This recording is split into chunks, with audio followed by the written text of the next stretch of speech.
Eu vinha de um luto, da perda de um filho, e essa pessoa estava acabando com a minha paciência nesse aspecto, sabe? Então ele me pegou na entrada e me bateu, mas como me bateu nessa parte, não era muito visível. Ele me bateu e no segundo golpe eu comecei a perder a consciência. Senti que não conseguia respirar, então quando acordei, parecia que eu tinha dormido de um dia para o outro. E um enfermeiro me explicou na terapia intensiva que eu tinha estado em coma e fiquei 15 dias em coma. Mas demorei um tempo para lembrar das coisas que muitas pessoas me disseram. É que você não se prepara para desaparecer. Agora eu entendo perfeitamente, mas se você tem, no caso de incêndios, se você tem no caso de terremoto, se você tem os em caso de... Por que não criar um em caso de desastres massivos ou em caso de desaparecimento? Parece grave o que estou dizendo, mas estão desaparecendo 40 pessoas por dia no México. Eu poderia ter estado nessa, pois nesse número eu poderia ter estado porque nos chamam de números. O que acontece é que as sobreviventes são invisibilizadas porque nos dizem: ah, você, já não te acontece mais nada, você já fez alarde, já sobreviveu, mas muitos não percebem que sobrevivemos com sequelas. Becky Bill sobreviveu a uma tentativa de feminicídio. Seu ex-parceiro a agrediu ao saber que ela não queria mais morar com ele. Após as agressões, ela foi hospitalizada e se recuperou com o tempo. Infelizmente, ela nunca teve justiça. A partir dessa experiência, surgiu uma iniciativa destinada a apoiar outras mulheres que também foram vítimas de violência, assim como colaborar no atendimento de casos de desaparecimento forçado. Foi assim que ela criou uma ferramenta para acelerar os processos de busca no México, a qual chamou de Kit Forense. Olá, boa tarde, meu nome é Becky Bios, eu sou bióloga e especialista em ciências forenses, sou sobrevivente de tentativa de feminicídio e sou uma mulher neurodivergente, ativista feminista e defensora dos direitos humanos. Estou aqui porque quero compartilhar com vocês esse período da minha vida que me levou a ser ativista e que me levou a dar voz a outras vítimas e a criar páginas onde divulgo casos de feminicídio e desaparecimento forçado.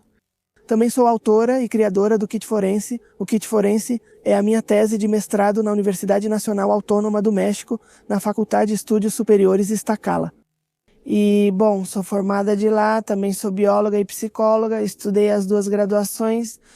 E, bom, agora sou acompanhante dessas vítimas e eu sou sobrevivente de feminicídio porque vivi um relacionamento há 10 anos, um pouco mais de 10 anos, onde conheci uma pessoa que parecia ser ativista, que parecia ter os mesmos interesses que eu tinha.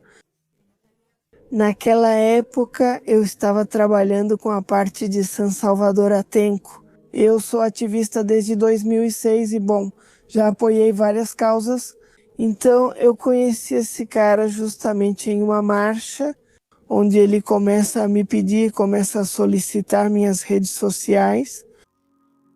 E então esse relacionamento aconteceu muito rápido para essa pessoa. Ela estava lendo coisas de Marx ou coisas comunistas relacionadas ao socialismo, porque isso fazia parte dos meus interesses naquele momento. Então, ele também se formou na Universidade Nacional Autônoma do México, ele também estudou na Universidade Nacional Autônoma do México. Então, bem, eu me vi atraída por essa pessoa e aí começamos um relacionamento. Quando eu estava em uma estação de rádio, eu dava conselhos sobre educação sexual em um contexto científico. E ele começou a se aproximar de mim por mais tempo e a invadir meus espaços. Ele passou a fazer parte da rádio como engenheiro de som e em outras funções. Ele passou a fazer parte do meu círculo de amizades. E ele rapidamente passou a fazer parte da minha família, inclusive conheceu minha família muito rápido. E então começamos um relacionamento que durou 3 anos, sendo que nos últimos 2 eu morei com ele. E eu não percebi certos sinais. Eu achava que estava com uma pessoa que me valorizava ou que me amava do mesmo jeito que eu a amava. Bom, então fui descobrindo várias situações com ele, principalmente agora que já passou um tempo. Desculpa, eu estive analisando, situações relacionadas com isso que me aconteceu, que foi um círculo vicioso chamado círculo narcisista. Fui descobrindo que estive com uma pessoa que tem narcisismo, mas em nível de transtorno, um transtorno narcisista. E então eu passei por várias dessas fases nos relacionamentos. Por exemplo, a primeira parte era o bombardeio de amor, que era muito atencioso e começava a me controlar pelo celular. Esse tipo de relacionamento com esse tipo de pessoa é muito rápido, e essa pessoa me mandava muitas mensagens no início do relacionamento. Gradualmente, conforme o tempo vai passando, essa pessoa começou a me triangulizar. A triangulação tem a ver com te deixar com ciúmes de amizades ou de outras pessoas, para que você compita por esse relacionamento. E você se vê como rival de outras pessoas e te fazem entender que você tem uma pessoa muito valiosa ao seu lado. Então, essa é outra fase que se chama desvalorização. A desvalorização consiste nessa parte do gaslighting, que começam a te ignorar, o ghosting, a triangulação que eu comentei com vocês. Ele começou a parar de trabalhar financeiramente. Eu era quem sustentava a nossa casa, inclusive os gastos dele. E comecei a perceber, mas eu não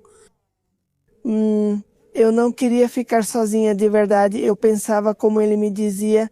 Ele repetia muitas vezes que estava me fazendo um favor por estar comigo, que eu estava gorda, que eu era uma pessoa que dava a ele um certo mau prestígio, por assim dizer.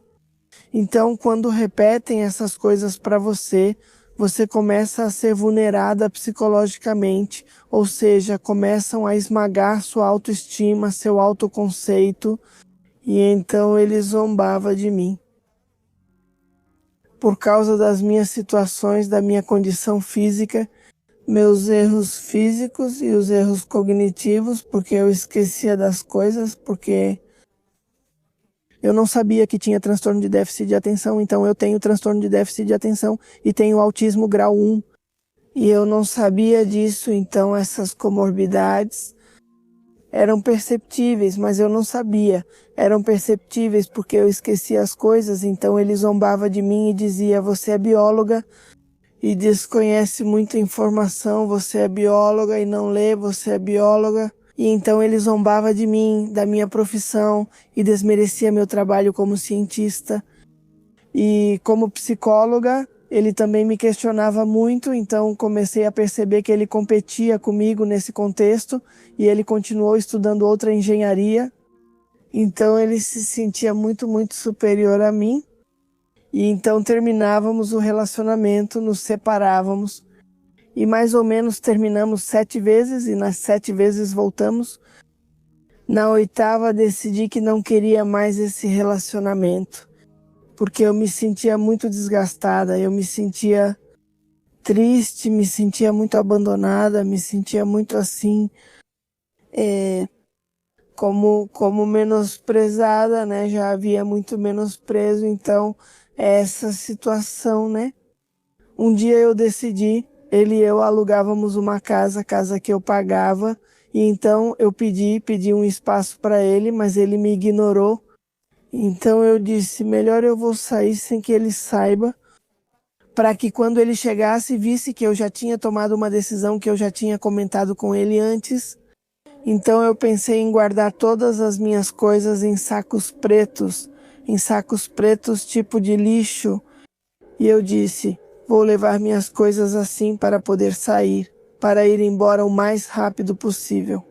Então eu calculei o tempo em que ele chegava, mas não pensei que naquele dia ele não fosse jogar sinuca. Então ele chegou cedo, e quando ele chega cedo, eu estava no portão, prestes a abrir o portão para sair. E então isso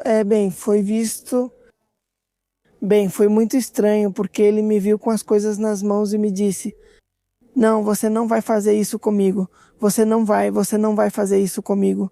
Então eu vi que o rosto dele mudou e ele veio na minha direção, mas ele veio e me bateu. Quer dizer, ele me deu dois ou três socos bem aqui na parte do externo. Esse boxeador, então Quero reiterar que tivemos um filho, então nosso bebê tinha morrido 6 meses antes. Isso porque ele tinha leucemia e algumas comorbidades. E então, dentro da violência que eu já vinha vivendo com essa pessoa, ele gostava de dizer que a culpa do bebê ter falecido era minha, porque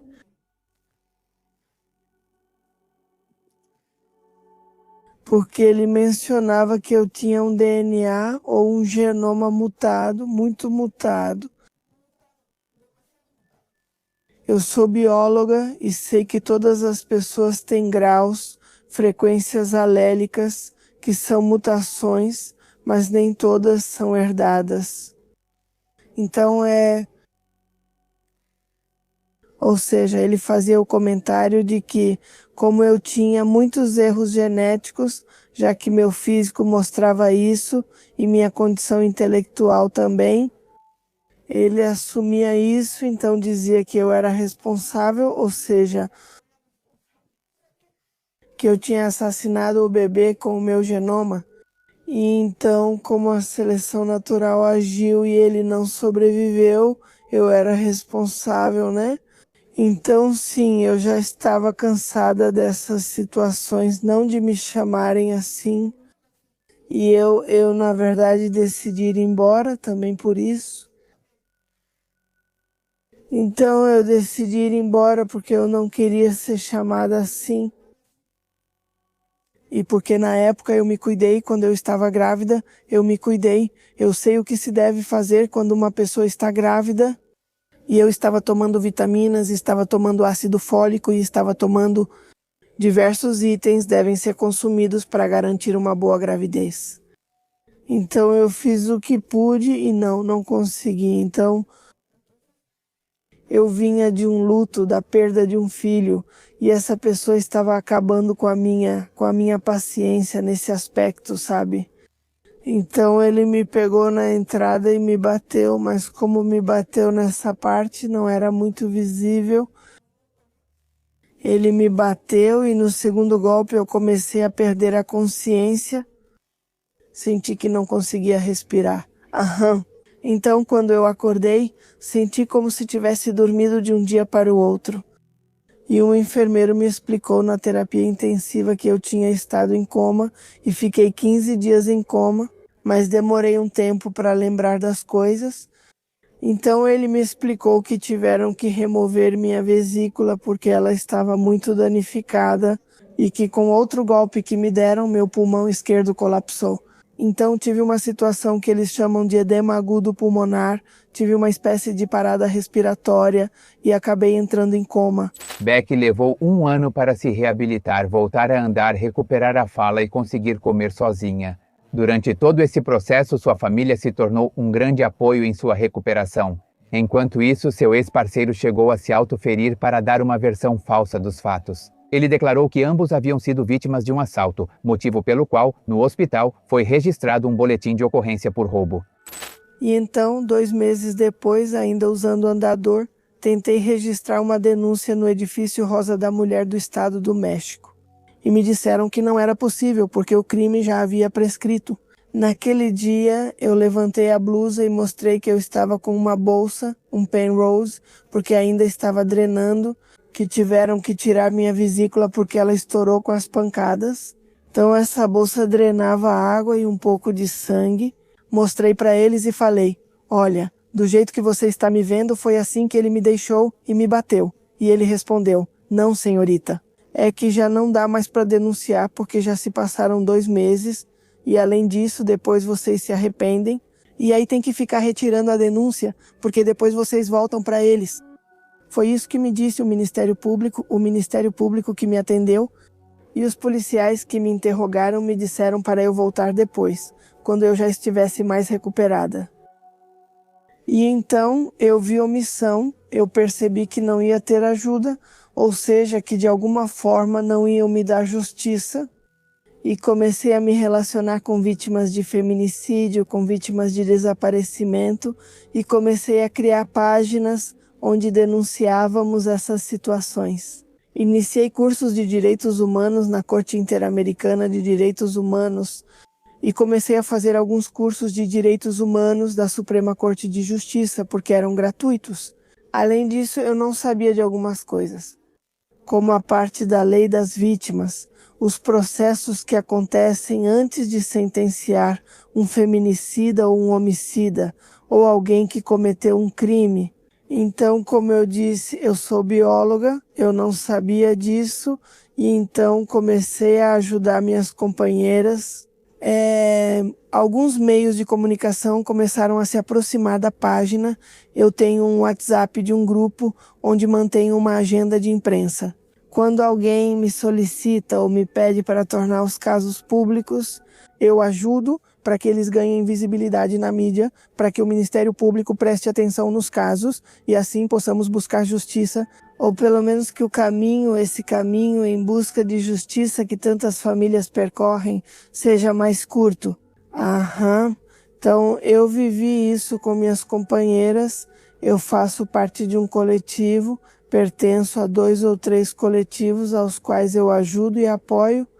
Então comecei a estudar ciências forenses, comecei a me aprofundar nas informações sobre a cadeia de custódia, comecei a me especializar em ciências forenses, agora sou bióloga forense e também criei o kit forense como parte de um material, porque comecei a perceber que havia 25, 30 desaparecimentos diários e atualmente tenho a informação de que agora são 40 desaparecimentos diários no país. E desses desaparecimentos, apenas 80 têm um inquérito policial ou estão judicializados. Então, para entender esses conceitos que estou comentando para vocês, tive que aprender, por exemplo, sobre direitos humanos da Corte Interamericana, porque sei que os direitos humanos vêm do direito internacional. Então comecei a aprender sobre isso, sobre a lei de vítimas, sobre a lei de acesso a uma vida livre de violência contra as mulheres.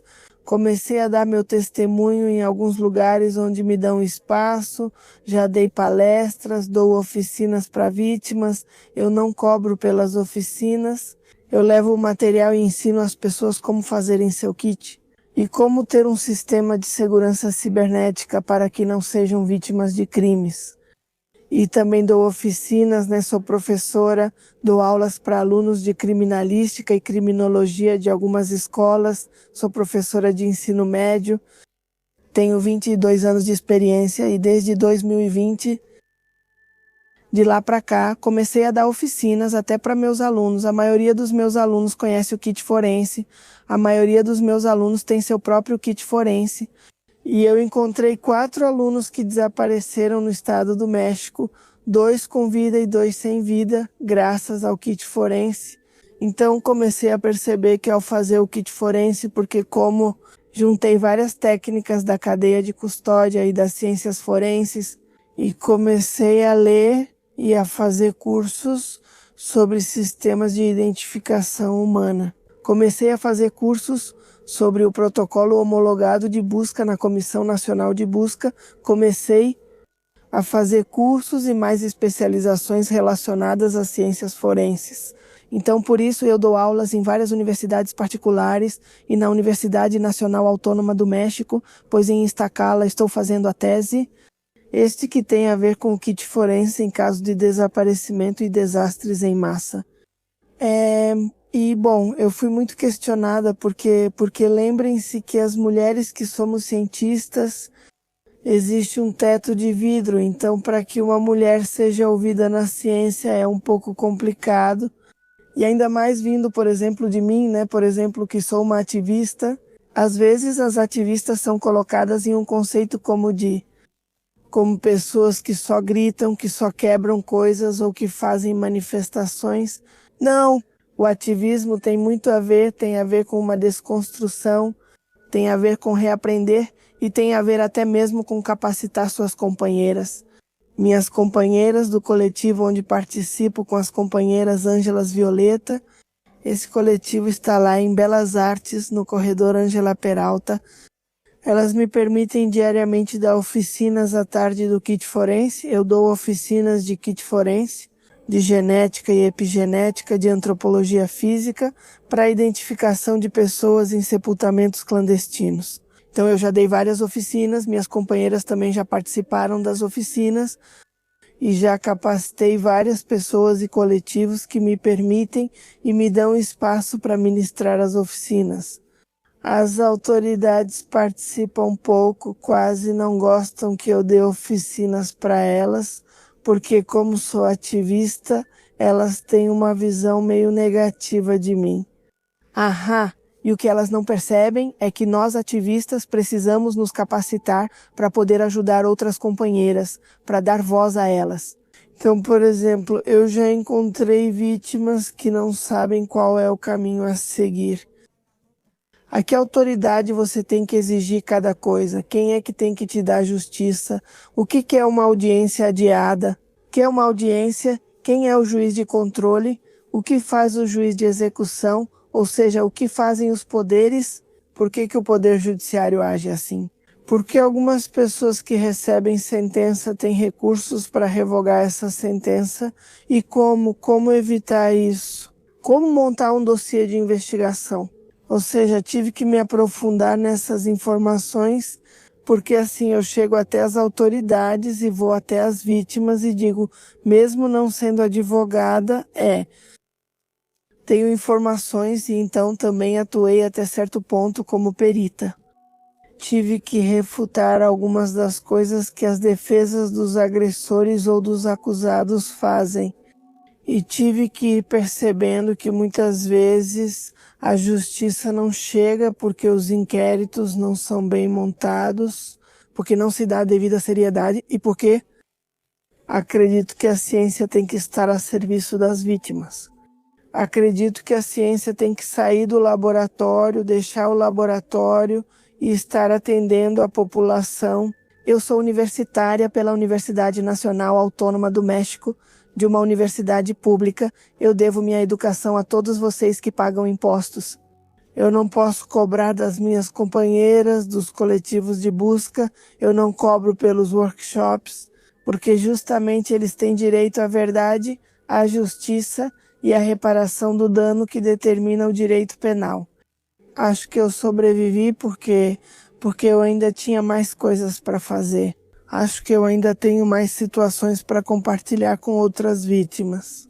Ou acompanhar ou ajudar de alguma forma outras companheiras que desconhecem essa parte das ciências forenses e como elas podem ser usadas em seus processos.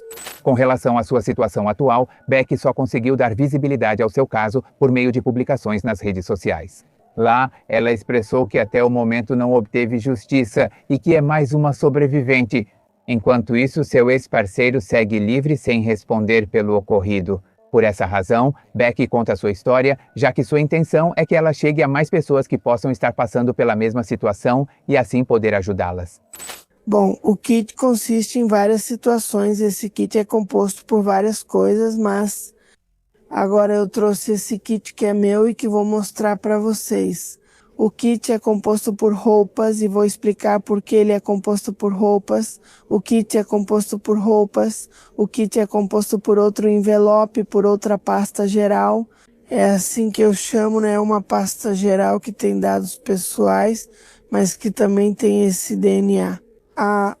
Olhem, o DNA é uma molécula. Por isso eu estudei biologia molecular e genética de populações, então isso eu estudei durante a faculdade. Quer dizer, eu já sabia disso porque sou bióloga e em biologia a gente tem vários semestres de biologia molecular, bioquímica e genética. Então eu comecei a implementar essa técnica para que em casa quem quiser possa fazer esse kit, quem quiser possa fazer o kit. Por que eu digo quem quiser? Porque o kit não é voltado para pessoas que são privilegiadas economicamente. Ele é para qualquer lar. Ou seja, eu projetei esse kit, desculpa, para que você não precisasse comprá-lo. Ou seja, para que você não precise comprar uns kits que depois te vendem. Porque existe o kit, esse de paternidade, claro, e na verdade nesse kit eu também me baseio, então eu o integrei aqui e coloquei em um envelope. Esse envelope que você está vendo na tela vem com seu título, porque precisa ser titulado, esse envelope fica em casa.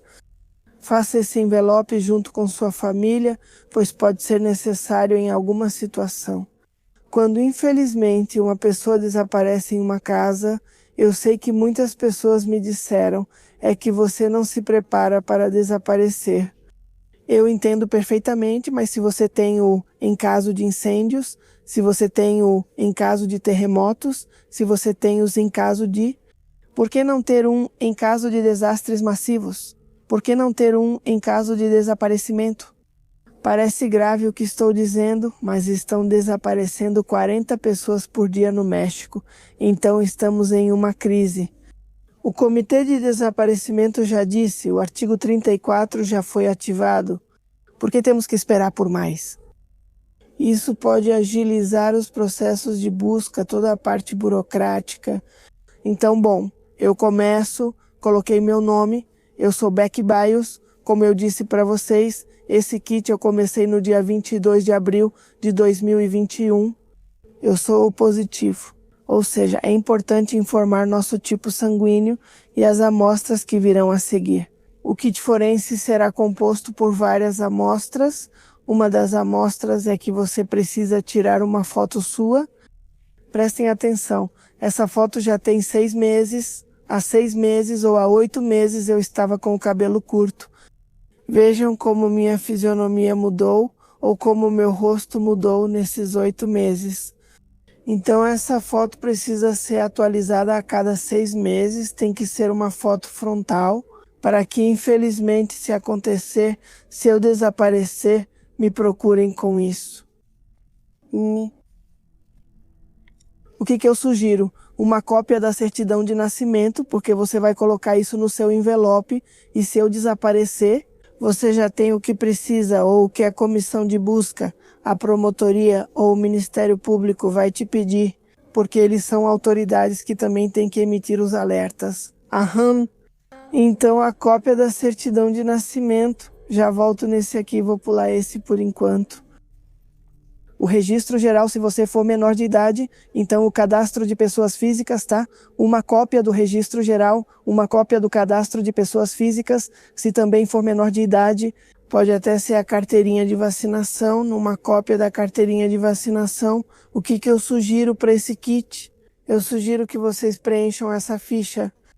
Esta é uma ficha de busca que existe na Cidade do México, da Comissão de Busca Local da Cidade do México. Ela está disponível em PDF, então como eu vi que está lá na internet e que tem acesso livre, eu imprimi e então com a sua própria letra você tem que preencher porque vai pedir seus dados caso você desapareça. Vai pedir a cor e tipo dos seus olhos, tipo de cabelo, redes sociais e perguntar como você se chama, como te chamam, seu pseudônimo, vão pedir sua idade, toda a parte da compleição física, sua altura, coisas que você precisa responder com calma em casa. Então preenchemos isso e vamos integrar, porque já tem informação.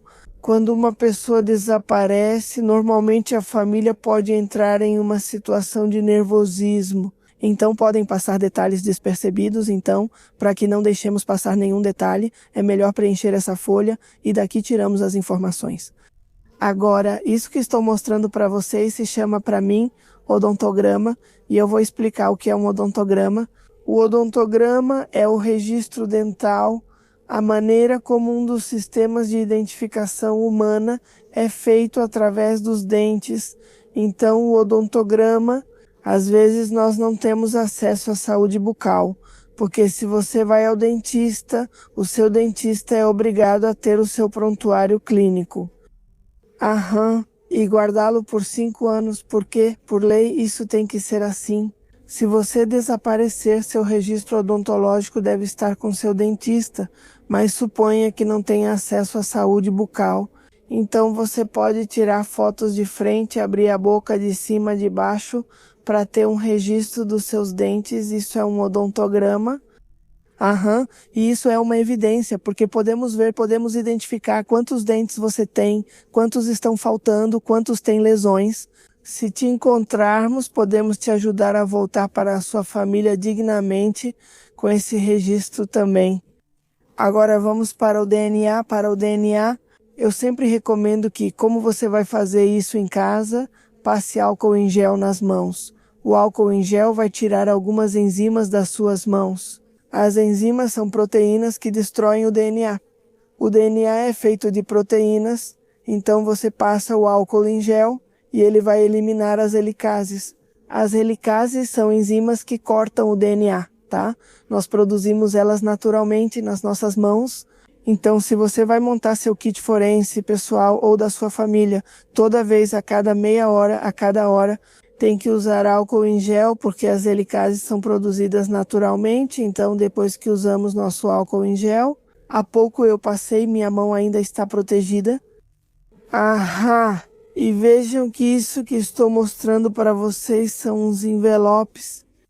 É disso que estou falando, sobre equidade e igualdade. Você não precisa ter dinheiro para fazer o kit, isso aqui custa 15 pesos, 12 pesos. Esses saquinhos são aqueles em que vendem churros pra gente, né? E vocês vão me dizer, ai, como assim de churros? Desculpa, eu preciso desses saquinhos e vou te dizer por quê. O DNA que você vai guardar aqui não vai receber incidência solar. Não vai pegar sol, então o sol não vai destruir todo o meu DNA que eu posso ter aqui. Então, aqui vamos guardar várias amostras, tipo, se uma amostra não servir, a outra serve, se essa não servir, a outra serve. Eu tenho várias amostras, porque às vezes na promotoria dizem, não, isso pode estar contaminado. Além disso, tem muitos promotores que não sabem nada sobre DNA, mesmo que tenham visto isso no ensino médio. Este primeiro envelope se chama, todos os envelopes têm que ter o seu nome, Beck Bios, por exemplo. O dia em que eu fiz a coleta da amostra, 22 de abril de 2021, e que tipo de amostra é? Nesse caso, é um suave bucal. Na boca, por dentro da boca. Nós temos DNA em células epiteliais, então você vai pegar o seu cotonete. Esse cotonete eu posso pegar porque já está seco. E ele entra em queda, é assim que se diz quando eu faço a coleta com esse cotonete. Coloco o cotonete na minha boca. Vou introduzir o cotonete. Essa técnica eu aprendi com o pessoal da técnica de paternidade. É uma técnica de paternidade, só que o que eles fazem é te vender isso por 7.000 pesos. Eles te mandam um cotonete enorme, sendo que você pode fazer isso com um cotonete desses que vendem na farmácia. Ou seja, você pega o cotonete, pode até marcar para mostrar ao cientista que vai analisar que foi daqui que você pegou. Você introduz o cotonete ou o swab, esfrega na parte de dentro da bochecha por 10 segundos, deixa secar por meia hora. Ele é inserido em ângulo inclinado. Pronto, aqui está. Quantos cotonetes eu sugiro? De 2 a 3, pode ser um daqui, um dessa bochechinha e um daqui, dessa parte daqui de dentro. Nessas regiões temos células epiteliais que guardam DNA nuclear e DNA mitocondrial. Na célula humana temos o núcleo, temos um DNA em forma de hélice e também temos uma mitocôndria que parece um feijão, que é um organelo que compartilhamos com nossa mãe. Na verdade, as mitocôndrias são herdadas da sua mãe, por isso, muitos dos testes de DNA para confrontar algumas buscas forenses ou restos humanos encontrados são comparados com a mãe. Por quê? Porque o DNA que melhor se conserva é o DNA mitocondrial, porque é um DNA circular, é o que dura mais, é o menos danificado. É o que menos, mesmo quando acontece essa situação de incineração, em alguns casos de desaparecimentos em que chegam a incinerar, enquanto tivermos o dentinho preservado, ali temos DNA mitocondrial, então também dá para extrair o DNA dos dentes, tá bom? Porque o esmalte é o que preserva o dente, primeiro envelope, segundo envelope, dactiloscopia. A dactiloscopia são as impressões digitais dos 10 dedos. Você pode usar uma almofada de carimbo para isso. Você enche assim de tinta a almofada, coloca seu dedo, começa com a mão direita. O 1, 2, 3, 4, 5. 1 linha, 2 linha, 3 linha, 4 linha. Como se representa o linha nos números? É um e uma aspa. Assim você está mostrando para o pesquisador que é a mão esquerda. Então, nisso, eu fiz isso em uma dessas, isso aqui é uma amostra. Eu fiz com uma dessas etiquetinhas, porque eu dou aula de criminalística, mas você pode fazer em uma folha em branco. Você coloca seu dedinho na almofada e então tem que colocar a digital dessa forma.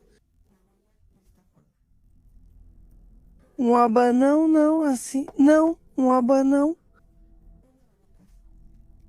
Vai sair uma digital quadrada, como vocês vão ver aqui. Vai então. Por que eu sugiro isso para vocês? Principalmente em crianças, em bebês, porque o Instituto Nacional de Identificação não tem registro das digitais das crianças. Então, é uma boa evidência para menores de idade. Lembrem-se que há bastante subtração de menores.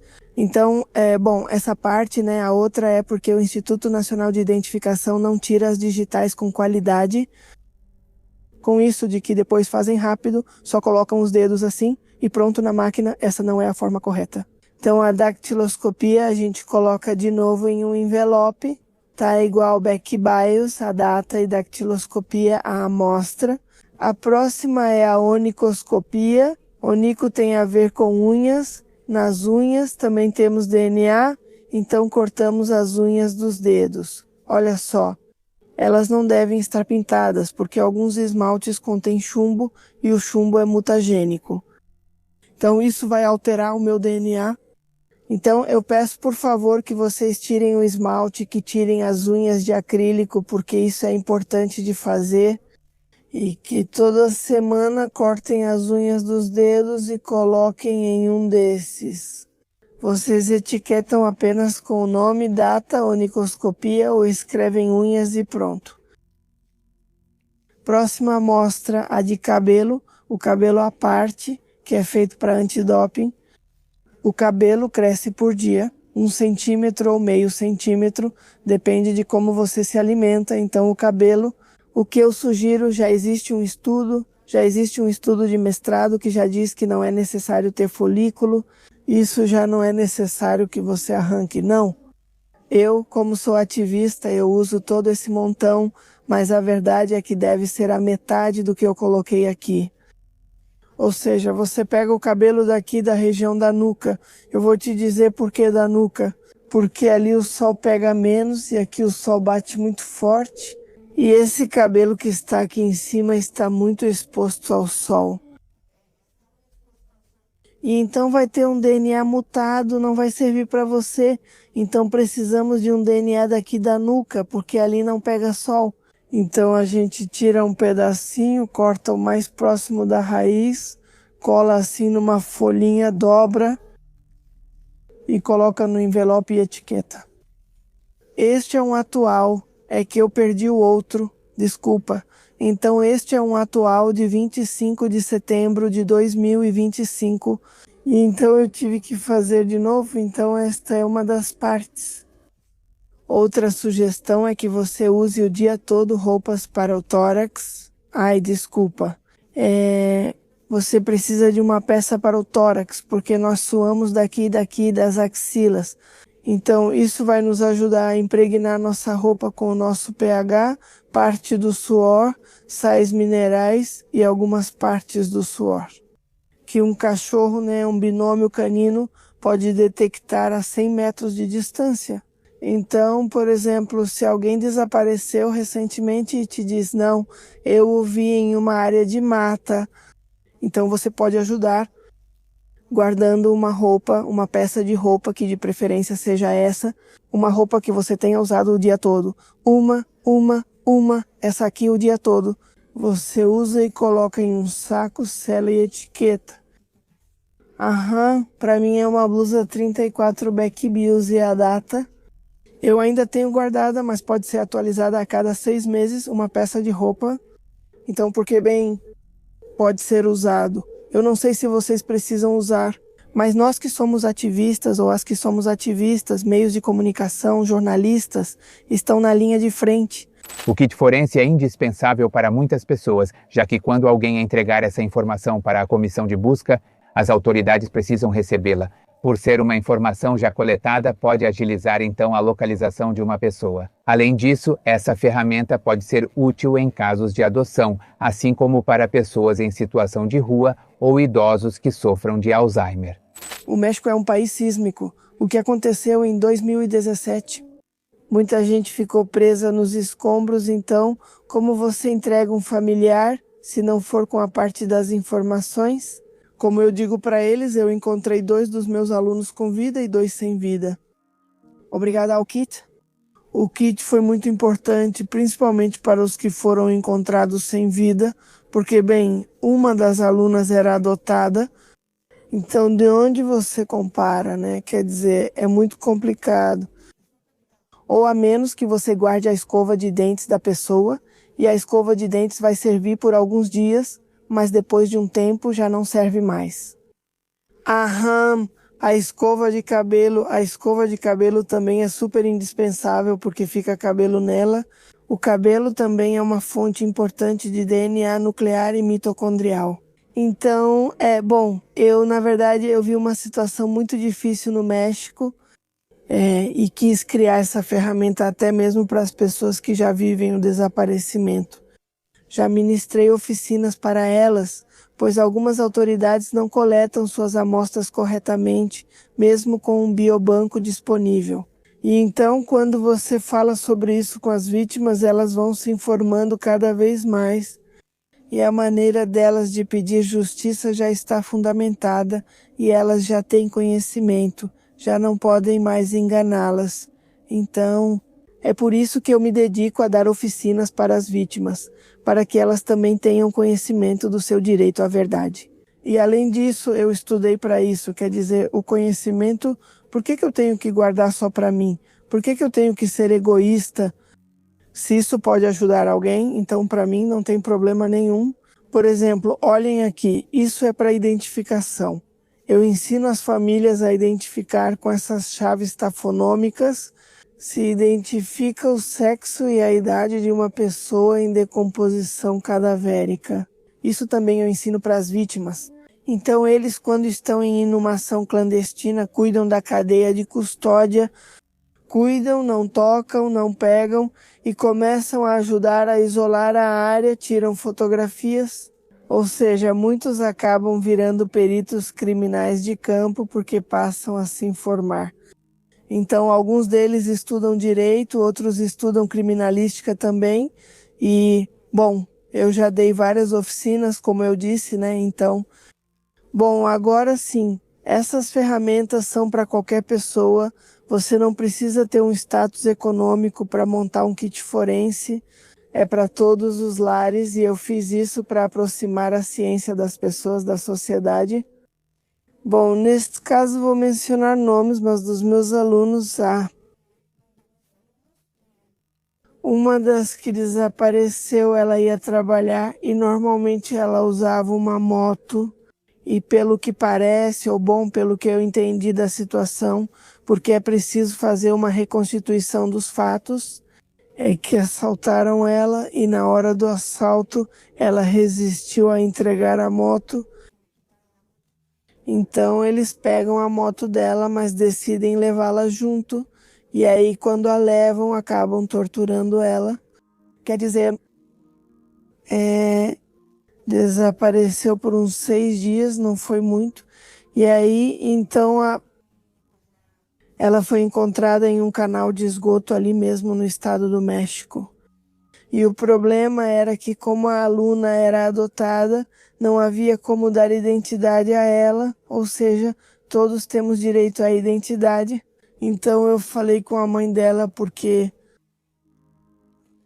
meus alunos e minhas alunas sabem que sou ativista. Então quando ela desaparece, eles me colocam em contato com a mãe dela. E então a mãe dela me perguntou, o que eu faço? E aí comecei a acompanhá-la, eu disse, olha, precisamos reportar esse desaparecimento. Não precisa esperar as 72 horas. Então comecei a acompanhá-la, fomos ao Ministério Público e foi emitido o alerta. E então, quando encontram um corpo, bem, que nesse caso, pelas características, era pela roupa, era minha aluna, então, bem, a mãe me disse, é que eu a adotei, professora. Ou seja, se me pedirem o DNA, não vão me entregar porque eu a adotei. Não, ou seja, biologicamente ela não era minha filha, não. Então eu disse, senhora, sua filha teve aulas comigo há 1 ano. Fizemos um kit forense, a senhora pode procurar entre as coisas dela, é um envelope, eles fizeram um envelope e está escrito kit e tem coisas dentro. Tem vários envelopes e deve ter uma roupa, deve ter isso. E então a senhora foi para casa e encontrou o kit forense. Aí eu disse para ela trazer e então as autoridades nos colocavam muita resistência. Não é que essas amostras podem estar contaminadas. E eu falei, vem várias, então se uma está contaminada, você pega outra, até a do cabelo. Então, quando pegaram a amostra do cabelo, eu disse para mergulharem a tesoura na água oxigenada para não contaminar. Então, esse já, ou seja, mais forçadamente, eles pegaram a amostra do cabelo e a amostra do cotonete, e aí pegaram a amostra do DNA do corpo, que foi encontrado, que nesse caso era minha aluna, e pegaram uma amostra de cabelo, compararam e descobriram que sim, eram os polimorfismos, eram os alelos, e o DNA coincidiu em 95%. Então foi assim que entregaram o corpo para a senhora, e isso é dignificar uma vítima. Porque se não forem levados para a vala comum e não forem reclamados, então foi uma forma que eu pude contribuir. É algo muito doloroso, não é algo que eu goste. Mas sim, essa minha aluna foi vítima de feminicídio e ainda não teve justiça. Ela já foi entregue, mas ainda não teve justiça. Então é uma dessas coisas tipo, eu tenho dificuldade, apesar de dizerem que quem é da área de ciências forenses somos frios, nem sempre meus alunos são uma parte importante de mim, são como filhos adotivos, mas são filhos adotados, são jovens que eu formo e com quem eu tenho um vínculo afetivo, mesmo que eu não queira. E não é agradável procurar pessoas tão próximas, é muito doloroso de verdade, e ver as famílias deles trazendo eles de um lado para o outro, ou coisas assim, sim, é bem complicado, mas eu me sinto tranquila, porque devolveram minha aluna, ela voltou para casa. Se não fosse assim, ela teria ido para uma vala comum. Aplico o que aprendi em biologia, na matéria de paleontologia. Olha, eu também usei técnicas e técnicas de criminalística de busca, por exemplo, de fazer transectos, de busca em leque, de busca assim, penteando a área. Como fazer quadrantes. Vocês sabem que eu aprendi e também ensinei aos coletivos como observar a terra, o tipo de solo. Quando há uma inumação clandestina, a vegetação muda, porque nossos corpos, ao se decompor, destilam. Nós nos decompomos em nitrogênio e o nitrogênio entra nas raízes das plantas. E então muda sua coloração, muda sua pigmentação e muda até mesmo a durabilidade que uma planta tem. A floração, o tipo de solo muda, depende da profundidade em que estão as inumações clandestinas. Usamos a haste como todos os peritos criminais, ou seja, uso o que todos fazem na perícia criminal, na criminalística de campo. Tudo isso de tafonomia, técnicas tafonômicas, mas também acrescento um pouco do meu próprio conhecimento, ou seja, eu também, como bióloga, com a minha formação, Eu percebi que eu faço testes no solo, pego amostras do solo e depois faço testes físico-químicos, e nesses testes, se eu obtenho reações, posso identificar ou ajudar a identificar se foi removida, quanto foi removida, mas pelo que se vê não foi removida, e se a probabilidade de que haja cadáveres ou pessoas ou corpos em estado de decomposição. É isso que eu chamo de busca forense, para dignificar. Como Beck dá aulas, não pode viajar muito. Ela pôde participar de buscas em campo em Veracruz, Tamaulipas, Zacatecas e Nayarit. Além disso, ela também apoiou na busca de colegas que foram vítimas de desaparecimento forçado, incluindo um que é antropólogo forense. Ele estava procurando em Nayarit, ele estava fazendo buscas subaquáticas. É um tipo de busca onde começam a procurar por sepultamentos clandestinos, sob superfícies, sob corpos d'água, seja corpos d'água continentais, como lagoas, lagos ou corpos d'água marinhos, salgados. Então, o que ele fazia era rastrear essa parte de que tenham amarrado algo pesado neles e os submerjam, pessoas que querem fazê-los desaparecer, né? Nesse caso, quando uma pessoa desapareceu ou a fazem desaparecer, ela automaticamente fica fora. Ou seja, porque não há uma resposta, não se sabe se estão vivos, se não estão vivos. E essa questão do fenômeno do desaparecimento é muito grave no país, porque bem, é como eu penso, né? Eles dizem, é que o homicídio diminuiu. Mas os desaparecimentos aumentaram. Então estamos em um país inseguro até mesmo para nós que estamos procurando.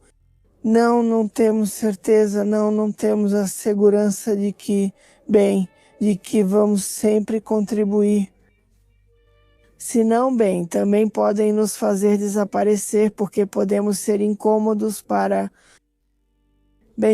não sei para quem, mas podemos ser incômodos. México, pois é. Havendo 130 e tantos mil, 150 mil desaparecidos, há muitas pessoas, há mais de 52 mil pessoas ou restos humanos que não têm identificação, que apesar de já existirem algumas instituições que se dedicam a dar identidade através do DNA, não foi possível dar identidade a todas essas pessoas que estão distribuídas pelo país, em escolas, em funerárias particulares. Nesses IMLs, muitos deles não têm identidade, na verdade há valas comuns e eles não têm identidade. Então eu acho que isso é uma crise, o desaparecimento é uma crise grave, é uma crise muito dolorosa. Este deveria ser um país pacífico que assinou tratados internacionais com a Organização das Nações Unidas, tratados de paz, para não ser um país em guerra. Temos muitos desaparecimentos, isso é sério, é seríssimo. Então, eu te entrego essa ferramenta esperando que você não precise usá-la. Ok, quando são feitas buscas em Tamaulipas, por exemplo, nessas áreas, eu me deparei com situações em que as formas como encontramos as pessoas foram carbonizadas e ao serem carbonizadas fica muito difícil identificá-las. Mesmo que queiramos usar carbono 14, que é o que nós biólogas usamos quando trabalhamos com isso, nesse caso quando encontramos fósseis, também se preserva uma certa quantidade de DNA na situação em que eles são calcinados, onde são até mesmo carbonizados. É bem complicado, é preciso procurar dentes cujo esmalte tenha sido bem preservado ou que tenham DNA de alta qualidade. E é complicado. É complicado porque são pequenas quantidades de DNA que foram coletadas, mas que não são suficientes para fazer uma comparação. Isso complica muito para a gente dar identidade às pessoas, a busca, pois às vezes não é complicada. Há buscas que chegam até as páginas que te dizem: mas na hora que encontramos é bem complicado. Ou seja, é muito complicado dar identidade, ou seja, é difícil dar identidade ainda mais em corpos calcinados ou carbonizados. Eu já apoiei vítimas de feminicídio do Estado do México e de várias regiões do país e tem me procurado. Algumas vítimas me pedem orientação para interpretar coisas sobre a cadeia de custódia, algumas descrições do seu inquérito ou de como aconteceu o feminicídio. Elas me perguntam se suas filhas sofreram. Já aconteceu comigo, né? Um dos casos que eu achei mais dolorosos foi o caso da Margarita, em Morelos. Esse feminicídio é um dos mais complicados que eu já acompanhei, porque, bem, a companheira os próprios familiares jogaram gasolina nela e atearam fogo. Então é um dos casos mais graves em que eu contribuí, bom, ajudando a divulgar como ativista. Pois é, tem sido muito difícil para mim, pois sim, as famílias deles, a família dela está bom, sim, a família dela está bom, está em abandono, porque as famílias precisam ser protegidas, porque quando pedem justiça também são violentadas, mesmo sendo seu direito. Outro caso é o de Jéssica Sevilha, de Iztapaluca, Estado do México. Ela também foi vítima e ela foi agredida brutalmente, principalmente no rosto, ou seja, ela foi muito violentada, foi com muita crueldade, muita violência, muito ódio, não sei como descrever no rosto dela, como o caso de Bianca, também Bianca Labastida, Bianca Moreno Labastida, de Playa del Carmen. Os feminicídios são a evidência de um extermínio de mulheres, é a violência extrema mais brutal que já vi em toda a minha vida. Na verdade, eu poderia ter estado nessa estatística eu poderia ter estado porque nos chamam de números. O que acontece é que as sobreviventes são invisibilizadas porque nos dizem: você já não te acontece mais nada, você já fez alarde, já sobreviveu, mas muitos não percebem que sobrevivemos com sequelas. Eu faço acompanhamento psicológico há 10 anos, ou seja, para mim tem sido difícil sobreviver, sair na rua, não ter paranoia, não ter medo de me relacionar. Tive estresse pós-traumático, tive muito medo, ansiedade, fiquei doente, tenho essa doença de Crohn. Síndrome de Crohn se chama e é uma doença crônica degenerativa. E aconteceu por causa dessa situação de violência que vivi. Então, tanto as vítimas, as que sobrevivemos, quanto as vítimas de feminicídio, quanto as vítimas de desaparecimento, travamos uma luta diária, é uma luta que não acaba, é uma luta de estar sempre atenta, de ver se esse sujeito não entra com um recurso, de ver se essa pessoa, ou de ver se tem alguma coisa, de ver se tem uma resposta, de ver se essa pessoa nessa roupa coincide com a vítima que estou procurando, de ver se isso... Então, é uma luta diária. E quero dizer para vocês que nós, que somos vítimas, ficamos doentes, vamos nos deteriorando aos poucos. Conforme o tempo vai passando, conforme essa situação do processo vai acontecendo, as vítimas de feminicídio são ignoradas, até mesmo os órfãos ou as órfãs por feminicídio. Eles têm seus projetos de vida interrompidos, porque ao não terem mais a mãe, a qualidade de vida deles muda completamente. Eles são criados ou terminam de ser criados por suas avós. Por mulheres que também precisam enfrentar o Ministério Público, a juízes que não têm perspectiva de gênero, que objetificam as vítimas e as revitimizam. As vítimas ficam expostas à violência institucional, como aconteceu comigo. Isso é violência institucional, me negarem o acesso à justiça, violência vicária. Em algumas ocasiões, porque às vezes as crianças que ficam órfãs acabam ficando com a família do pai, do agressor, onde se formou o feminicida. Em muitas ocasiões, então, isso é uma família criminógena, é assim que se diz em termos científicos. E aí as crianças ficam lá e estão expostas, estão vulneráveis. Essas crianças, muitas delas já não concluem seus projetos de vida, não estudam, não têm o necessário, o sustento. O interesse superior da criança é violado porque as vítimas também estão buscando justiça. E é complicado lidar, porque muitas vezes a mãe, a mulher que foi tirada de suas vidas, era quem sustentava o lar, era quem mantinha a casa.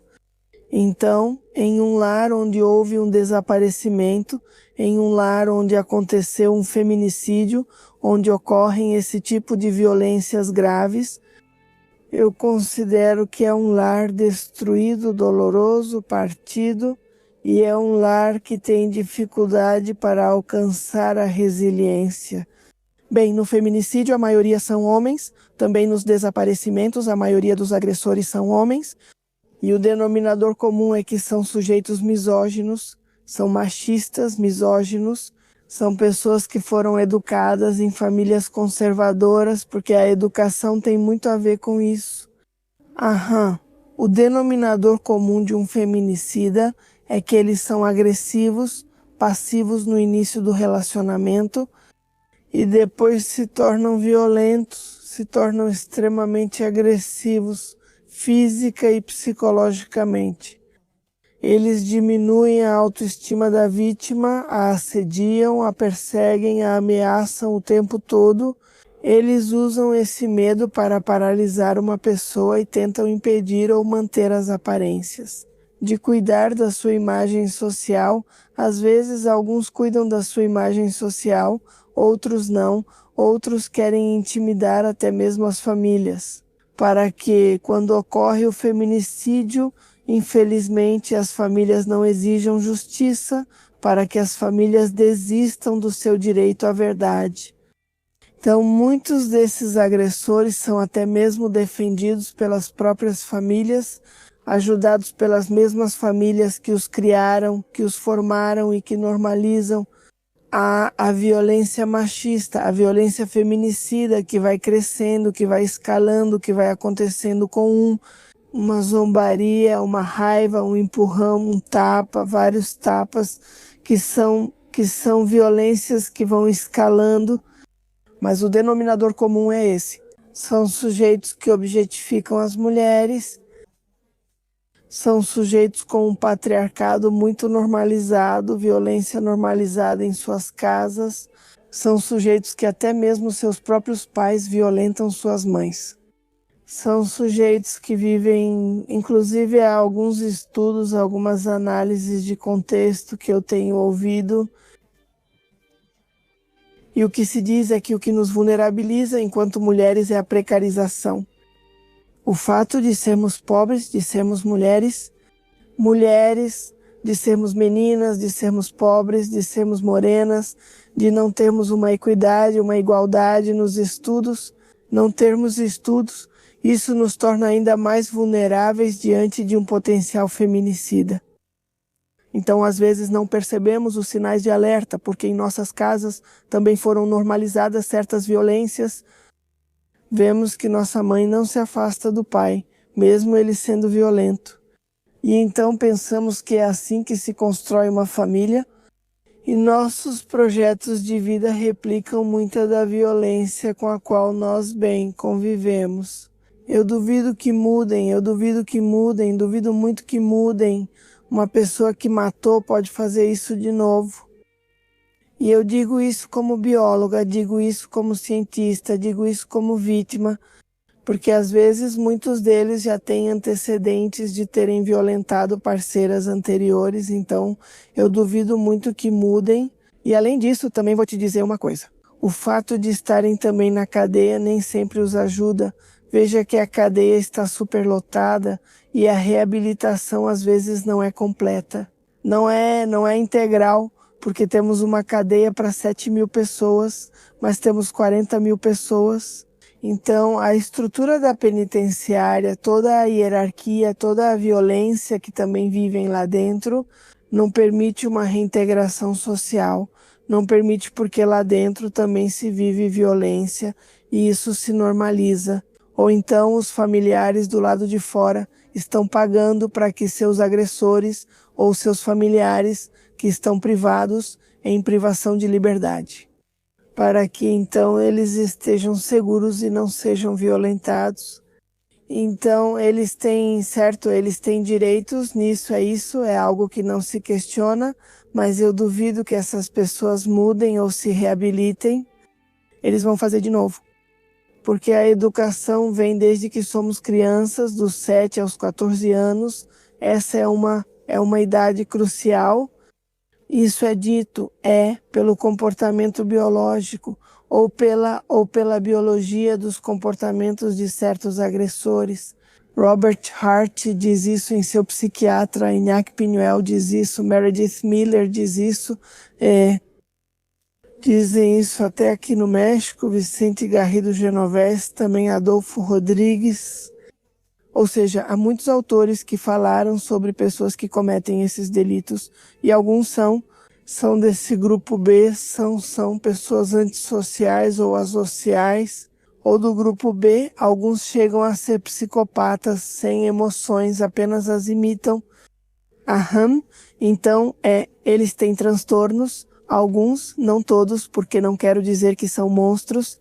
Dizer que são monstros é como tirar a responsabilidade deles. E a verdade é que não, são pessoas normais, aparentemente normais, que cresceram em uma casa e que aprenderam a ser violentos e que não checaram a situação em suas emoções e as expressaram com agressão. E violentam e se impõem diante das pessoas. Ou então não foram educados para tolerar a frustração também, ou são jovens, filhos que também foram muito mimados em algumas ocasiões. Porque esse lado já foi visto também. Bem, já faz um tempo, faz uns 3, 4 anos que ele já não me procura. Antes ele me procurava muito pelas redes sociais, ele queria um encontro porque dizia que tínhamos uma família pendente. Então, por isso que eu te digo que ele tem uma situação meio estranha, uma comorbidade, tem alguma coisa. Por isso eu dizia que ele é um transtornado narcisista, porque ele quer que a gente volte, ou seja, ele me pedia para voltarmos, ele falava comigo com carinho, falava comigo ou me mandava mensagens nas páginas onde ele foi descobrindo que eu publicava. Então ele chegou a me mandar mensagens, já que algumas colegas minhas estão nas páginas, eliminam ou bloqueiam o perfil porque ele criava perfis até de mulheres feministas ou algo assim, para se aproximar de mim, e agora já faz uns 4 anos que não sei mais dele, não sei de nada, só sei que ele tem trabalhado, que ele é engenheiro, e então ele tem trabalhado na República Mexicana, mas pro lado da Cidade do México, para cá, ele não se aproxima, mas não está. Não tive mais notícias dele, isso foi a última coisa. E eu já não pedi justiça, porque, como te disse, estive publicando sobre como tudo foi acontecendo e como isso me aconteceu. E isso foi como a minha reparação pelo dano para mim, porque a justiça, as autoridades não me deram justiça. Eu fiz desse jeito. O que vem a seguir para Becky é continuar apoiando mais vítimas e seguir ministrando oficinas. Ela também quer aprimorar o kit forense para que as autoridades o valorizem mais, pois pode ser útil em várias situações. Por isso, seu objetivo principal é seguir como ativista. Eu acredito que o kit vai evoluir conforme o tempo for passando, porque para fazer um perfil genético é preciso bastante dinheiro. Ou seja, quero te dizer que isso é bom. Ter as amostras não é caro. O que é caro é fazer o perfil genético. Porque muitos dos reagentes são muitos dos reagentes vêm de outros países e às vezes fazer um perfil genético demora 2 dias. Às vezes demora um pouco para fazer a corrida por reação em cadeia da polimerase do DNA. Acho ou considero que o kit tem uns 10 anos. Vai melhorar, pode melhorar nas suas técnicas, pode ser adaptado ou adotado, inclusive, por órgãos governamentais que podem implementá-lo como uma medida preventiva. Até certo ponto, este é bom, não só de prevenção, mas também como uma ferramenta para agir mais rápido, né? Ou seja, para acelerar o processo de busca. Ou seja, não somente como prevenção, porque é difícil prevenir um desaparecimento, não é simples. Muitas pessoas não têm medidas de segurança em casa.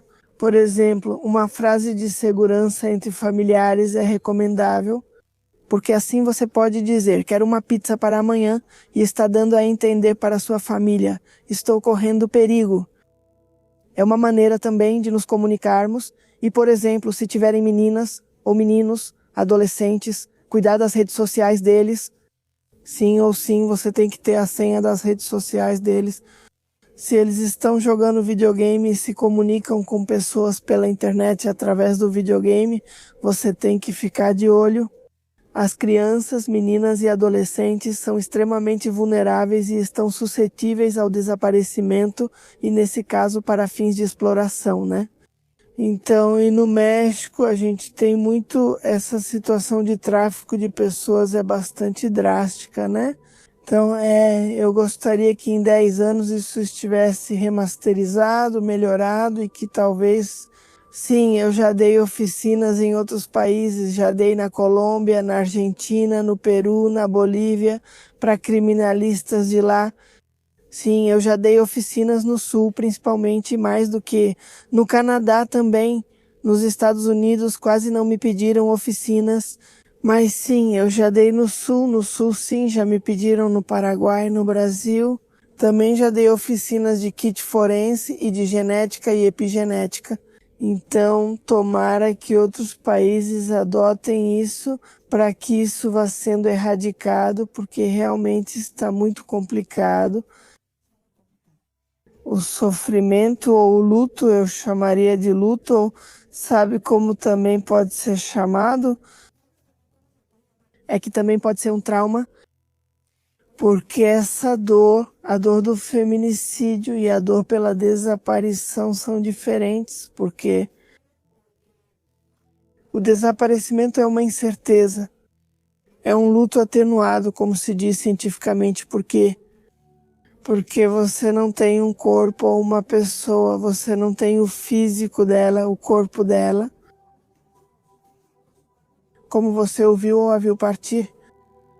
Então você tem uma situação inconclusa, o tempo todo há uma pergunta, tudo. Aliás, muitas das vítimas não conseguem dormir, não conseguem comer, perdem peso, ou seja, ambas as vítimas. O denominador comum é que, só que no caso de feminicídio, é terrível, é super doloroso, porque outra pessoa decide e tira a vida dela, da sua filha, da sua irmã, da sua amiga, da sua prima, da sua mãe, tiraram a vida dela. E de uma situação muito forte, mas você a tem com você. Você viveu esse processo de ter passado por um velório, viveu um processo onde você a cremou ou a enterrou, ou seja, você a colocou em um lugar, e então esse luto vai sendo vivido diferente do luto por desaparecimento, que é um luto onde você não tem um corpo. Você não sabe se está vivo ou morta, não sabe se está passando por exploração trabalhista, exploração sexual. Você não sabe se está sendo obrigado ou obrigada a um processo de recrutamento. Você não sabe se está sendo torturado ou torturada, não. Ou seja, esse tipo de luto em casos de desaparecimento é chamado cientificamente de luto atenuado, e é um luto muito diferente do luto por feminicídio. Não dá para comparar a dor de outra vítima, você não pode comparar com a sua, porque somos pessoas diferentes. Ou seja, eu não poderia comparar o meu luto como sobrevivente com o luto por feminicídio ou o luto por desaparecimento. Sim, nós diferimos entre as vítimas, ou seja, eu passo por um luto porque eu sobrevivi. Eu perdi uma Becky antes disso, perdi dignidade, perdi muitas coisas, até mesmo financeiras, mas eu estou aqui e estou contribuindo Diferente de uma mãe que, se não lhe dão justiça e esse sujeito feminicida continua solto, você fica com a dúvida se ele vai voltar agora por você, de que você perde a sua segurança. A pessoa que é vítima por desaparecimento também perde sua segurança, porque se tornam ativistas e então fazem o que as autoridades não fazem. Elas se dedicam a buscar, se dedicam a investigar, se dedicam a buscar informações. Literalmente é muito diferente. A resiliência, eu não sei se realmente chega, mas às vezes nem sei como elas conseguem. Elas têm muita força, muita determinação, apesar de algumas terem diabetes, câncer, hipertensão arterial, porque um denominador comum das vítimas é que com o tempo adoecem. Já presenciei, vi uma mulher no início do processo e com o passar do tempo vão surgindo comorbidades, suas funções vitais diminuem, por exemplo, vou te dar um dado, no caso de feminicídio, sei que há um denominador comum entre as mães, principalmente entre as mães, elas perdem a audição. Não sei se é por causa disso a que se deve realmente, mas a maioria das mães ou irmãs de vítimas de feminicídio deixam de ouvir de um ou dos dois ouvidos. Isso não ocorre em casos de desaparecimento. Há um denominador comum de desenvolver diabetes, hipertensão, ansiedade, estresse pós-traumático, também nesse caso de feminicídio, mas o denominador comum físico, eu te digo, é que as mães de vítimas de feminicídio que vivenciam o feminicídio perdem a audição e não têm acesso a serviços médicos. E a comissão de vítimas deveria fornecê-los, deveria oferecer o acompanhamento. Elas são avaliadas com base em um padrão victimológico, mas se não atingirem uma certa pontuação, não recebem o apoio e ficam assim, e então acabam sozinhas procurando não. E as vítimas de desaparecimento, algumas recebem apoio, outras não. Mas é diferente, o desgaste emocional é muito diferente. Entre uma vítima de desaparecimento ou de feminicídio, é bem diferente, principalmente no caso de desaparecimento. O desgaste físico é muito evidente, é drástico, sim, é muito intenso e muito doloroso. A questão do ouvido eu considero que é algo complicado, porque como não foram ouvidas, é como quando você pega uma gripe. As pessoas que ficam muito gripadas ou têm problemas nessa área respiratória é porque guardam, silenciam certas coisas, então o ouvido também está relacionado com as vias respiratórias. Eu considero que há vítimas que também, dentro do seu luto, guardam certas coisas. Há certa culpa nas vítimas, algumas se sentem culpadas. Se eu tivesse feito, se eu tivesse dito, se eu tivesse abraçado, se eu tivesse dito isso.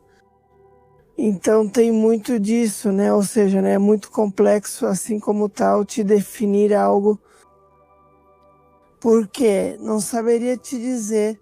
Porque um luto por feminicídio é um leque grande de possibilidades e de muitas situações que uma vítima vive, ou seja, é multifatorial a situação dela, o modo como o feminicídio aconteceu, onde aconteceu, quem cometeu, isso também é muito importante, porque também existem tipos de feminicídio. O feminicídio íntimo é cometido por um familiar na sua casa, o feminicídio comunitário é aquele que acontece por pessoas que moram perto de onde a vítima vive. Amigos, vizinhos. O feminicídio por violência armada tem a ver com o fato de que alguns pertencem a grupos criminosos, então, ou seja, existem tipos de feminicídio.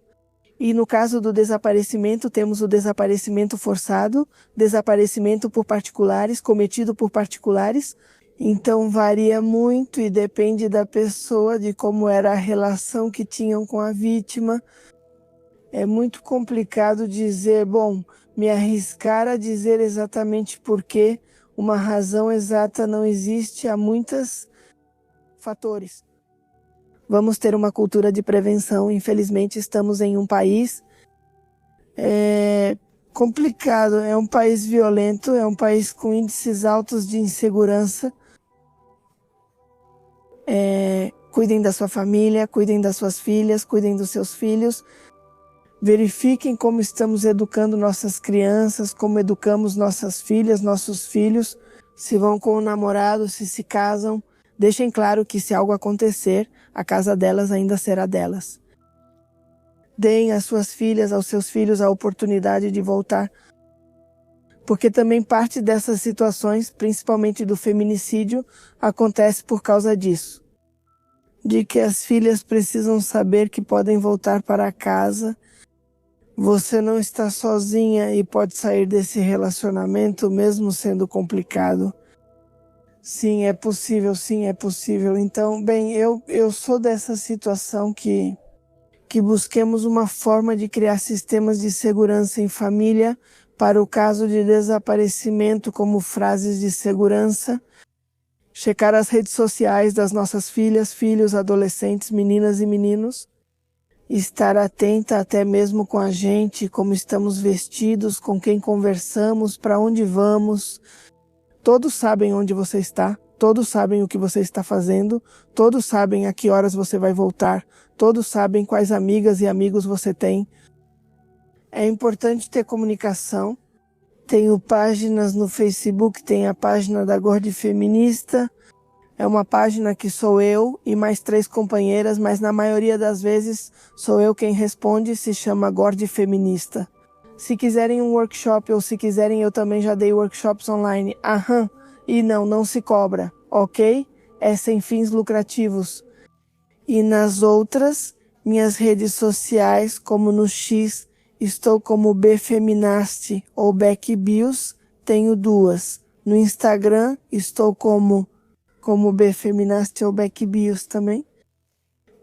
Eu tenho outra página que também se chama Violência Feminicida México, só que lá publicamos mais vítimas, mas eu também respondo, ajudo a responder, também respondo por lá e contribuo para outras páginas, contribuo para 15 páginas de feminicídio e desaparecimento.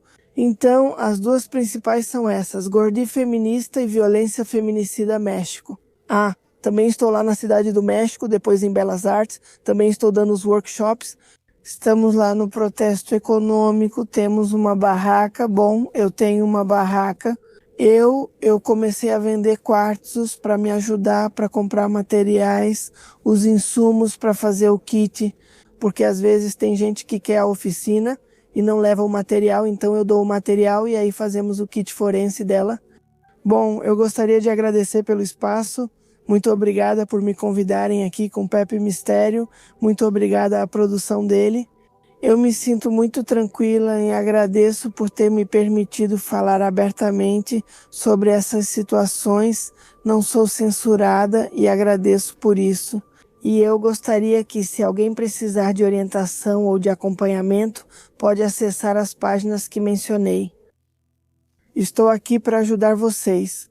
E bom, sou uma mulher como todas vocês, companheiras que estão aí do outro lado das redes sociais, que está aí do outro lado no seu celular, me assistindo. Quero te agradecer por me ouvir, quero agradecer a todas por me ouvirem.